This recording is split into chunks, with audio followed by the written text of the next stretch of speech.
दोस्तों, ठंडी का मौसम शुरू होते ही दुनिया भर समेत ख़ास तौर पर हिंदुस्तान में अंडे का इस्तेमाल बढ़ जाता है। लेकिन कई बार हम ये देखते हैं कि कुछ लोग ये सवाल करते हैं कि अंडे का इस्तेमाल कैसे किया जाए। ख़ास तौर पर अहादीस मुबारका में अंडे के इस्तेमाल को किस तरह से बयान किया गया है जिससे इसके फ़ायदे बढ़ जाते हैं, और क्या अंडा सिर्फ ठंडी के मौसम में ही इस्तेमाल किया जाना चाहिए या फिर गर्मी में भी इसका इस्तेमाल किया जा सकता है। इसकी खासियत क्या है और क्यों अंडे को दूध के बाद मुकम्मल ग़िज़ा तस्वुर किया जाता है। माहिरीन इस हवाले से क्या कहते हैं, आज की इस वीडियो में हम आपको पूरी डिटेल में बताने वाले हैं।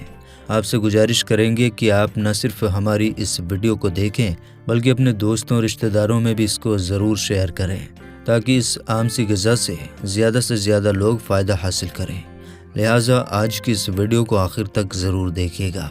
और अगर आपने अभी तक हमारा चैनल तहसील इल्म सब्सक्राइब नहीं किया है तो अभी सब्सक्राइब कर लीजिए और साथ में लगे बेल आइकन को भी ज़रूर दबा दीजिए ताकि हमारी हर आने वाली वीडियोज़ का नोटिफिकेशन आपको वक्त पर मिलता रहे। तो चलिए दोस्तों, शुरू करते हैं। दोस्तों, अब सबसे पहले इस सवाल का जवाब ढूंढने की कोशिश करते हैं कि क्या अंडे का इस्तेमाल सिर्फ सर्दी के मौसम में करना चाहिए या इसे गर्मी में भी इस्तेमाल किया जा सकता है। ख़ास तौर पर यह देखा जाता है कि ठंडी के मौसम में अंडे की मांग और इसके इस्तेमाल में इजाफ़ा हो जाता है, लेकिन ऐसा हरगिज़ नहीं कि गर्मी के मौसम में अंडे का इस्तेमाल बिल्कुल ना किया जाता हो।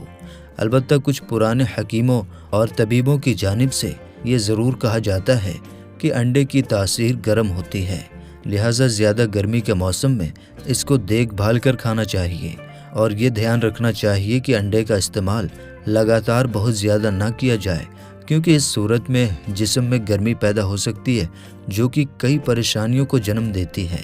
लेकिन अगर इसके साथ साथ अंडे की ग़िज़ाइयत और इसके फ़ायदों की बात की जाए तो जितना मुफीद अंडा ठंडी के मौसम में है उतना ही गर्मी के मौसम में भी है।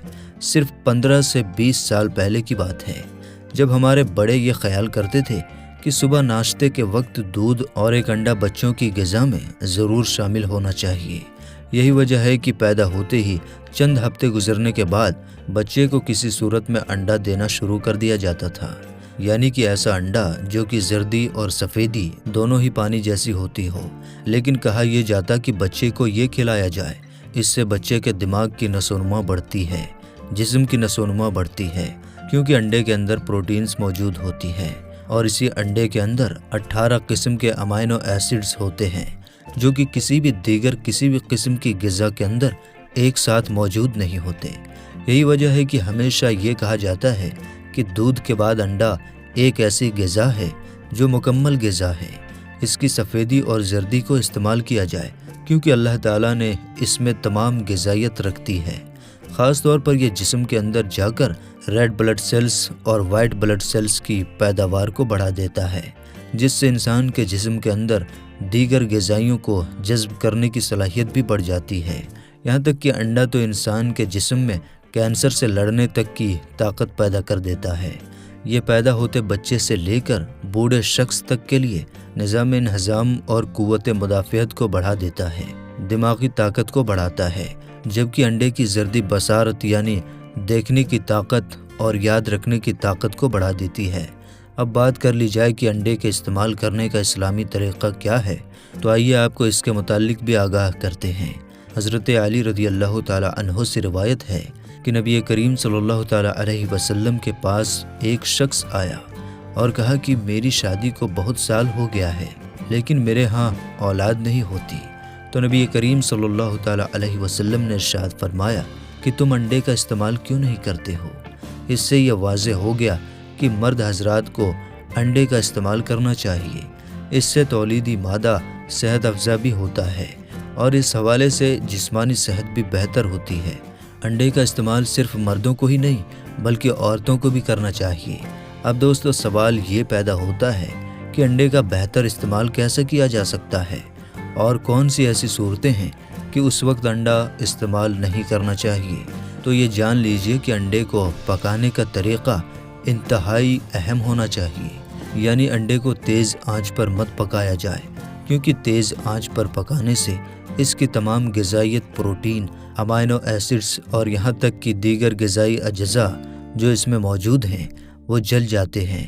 اس لیے کہا جاتا ہے کہ انڈے کو ہلکی آنچ پر پکایا جائے، اس کو سخت مت پکائیے، یعنی پوری طرح مت پکائیے۔ خاص طور پر انڈے کو ہاف بوائل استعمال کیا جاتا ہے۔ یوں تو اس کو بہت سارے طریقوں سے استعمال کیا جا سکتا ہے، لیکن بہتر طریقہ یہ ہے کہ انڈے کو اتنا پکایا جائے کہ اس کی سفیدی پک جائے اور اس کی زردی پکنے کے قریب ہو۔ ایسی صورت میں اس کو چولہے سے اتار لیجئے اور اس کے بعد اس کو کھاتے ہوئے اس کے اوپر نمک اور کالی مرچ کا چھڑکاؤ کر لیجئے، یہ بھی بہت ہی بہتر ہوتا ہے۔ انڈے کے اندر کولیسٹرول بھی موجود ہوتا ہے، لہٰذا اس سے بھی بھرپور فائدہ اٹھایا جا سکتا ہے، جبکہ انڈے کو بوائل کر کے اور اس کو چھیل کر کھانا بھی صحت کے لیے بہت ہی مفید سمجھا جاتا ہے۔ خاص طور پر ٹھنڈی کے موسم میں اگر آپ اپنا یہ روٹین بنا لیں کہ صبح 1 گلاس دودھ اور 1 بوائل انڈے کا استعمال روٹین سے کیا جائے، تو نہ صرف اس سے آپ کے جسم کے اندر طاقت پیدا ہوگی، بلکہ جسمانی طور پر آپ خود کو بہتر محسوس کریں گے اور زندگی کے اندر چھوٹی موٹی بیماریوں سے آپ کی جان بچی رہے گی۔ یہ آپ کے جسم کے اندر ایسی قوت مدافعت کو پیدا کرتا ہے کہ جس کی وجہ سے آپ بہت ساری بیماریوں سے بچ سکتے ہیں۔ دوستو، اگر یہ پوچھا جائے کہ کون سی ایسی صورت ہے کہ جب انڈے کا استعمال نہ کیا جائے، تو یہ جان لینا بھی بہت ضروری ہے کہ انڈے کا بہت زیادہ استعمال ایسی صورتحال پیدا کر سکتا ہے جس میں آپ کا کولیسٹرول لیول بڑھ جائے اور اس کے بعد آپ بلڈ پریشر کے مریض بھی بن سکتے ہیں۔ لہٰذا اگر کوئی شخص کولیسٹرول بڑھنے یا کم ہونے کے مسائل کا شکار ہو یا پھر بلڈ پریشر کا مریض ہو، تو اس کے لیے ضروری ہے کہ انڈے کے استعمال سے پہلے وہ اپنے ڈاکٹر سے رائے لے لیں اور ڈاکٹر کی رائے کے مطابق ہی انڈے کا استعمال کیا جائے۔ بذات خود انڈا ایک بھرپور اور مکمل غذا ہے، لیکن اس کے استعمال کا طریقہ کیا ہو، دن میں یا پھر ہفتے میں کتنی بار انڈا کھایا جائے، یہ ڈاکٹر کی رائے سے ہی کھانا چاہیے۔ ایسی صورت میں کہ جب آپ کولیسٹرول کے بڑھنے یا ہائی بلڈ پریشر کے مرض کا شکار ہوں۔ دوسری صورت میں بچوں کو انڈا کھلائیے، بوڑھے جوان ہر عمر کے لوگ انڈا کھائیں، یقینی طور پر اس سے آپ کی صحت کو فائدہ ہی پہنچے گا۔ اس کی غذائیت ایسی ہے کہ اس میں cholesterol, amino acids, protein, fibre اور نمکینیات بھی موجود ہوتی ہے، اور انڈے کو پورا ہی کھانا چاہیے۔ اکثر ایسا دیکھنے میں آیا ہے کہ کچھ لوگ زردی نکال دیتے ہیں اور صرف سفیدی کو ہی کھاتے ہیں، یا پھر کچھ لوگ ایسا کرتے ہیں کہ زردی کھا لیتے ہیں اور سفیدی کو چھوڑ دیتے ہیں۔ کیونکہ مکمل غذائیت حاصل کرنے کے لیے یہ ضروری ہے کہ انڈے کو پورا ہی کھایا جائے۔ دوستو، امید کرتے ہیں کہ انڈے کے فائدوں کے حوالے سے ہماری آج کی یہ ویڈیو آپ کو بے حد پسند آئی ہوگی، اور آپ کو یقیناً انڈے کے بھرپور فائدوں کے حوالے سے تمام معلومات مل چکی ہوں گی، اور آپ کو یہ بھی پتہ چل چکا ہوگا کہ انڈے کو آپ نے کیسے استعمال کرنا ہے۔ ایک بات ضرور یاد رکھیے گا کہ اگر دیسی انڈا مل جائے تو یہ بہت ہی اچھی بات ہے، یا پھر یوں کہیے کہ یہ سونے پر سہاگا ہے، کیونکہ فارمی انڈے کے اندر بھی اس کے بننے کا عمل تو قدرتی ہے، لیکن زیادہ انڈے کم وقت میں حاصل کرنے کے لیے بہت ساری ادویات اور دیگر اجزاء کا استعمال بھی کیا جاتا ہے، جس کی وجہ سے انڈے کی اپنی افادیت کم ہو جاتی ہے۔ اس لیے اگر دیسی انڈا مل جائے تو پھر اس سے بھرپور طریقے سے فائدہ اٹھایا جا سکتا ہے۔ دوستو، ہم امید کرتے ہیں کہ ہماری آج کی یہ ویڈیو آپ کو بہت زیادہ پسند آئی ہوگی۔ اس ویڈیو کے حوالے سے اپنی پسندیدگی کا اظہار اس ویڈیو کو لائک اور شیئر کر کے ضرور کیجیے گا۔ اپنی رائے کا اظہار کمنٹ باکس میں ضرور کیجیے گا۔ ملتے ہیں اگلی ویڈیو میں، تب تک کے لیے السلام علیکم، اللہ حافظ۔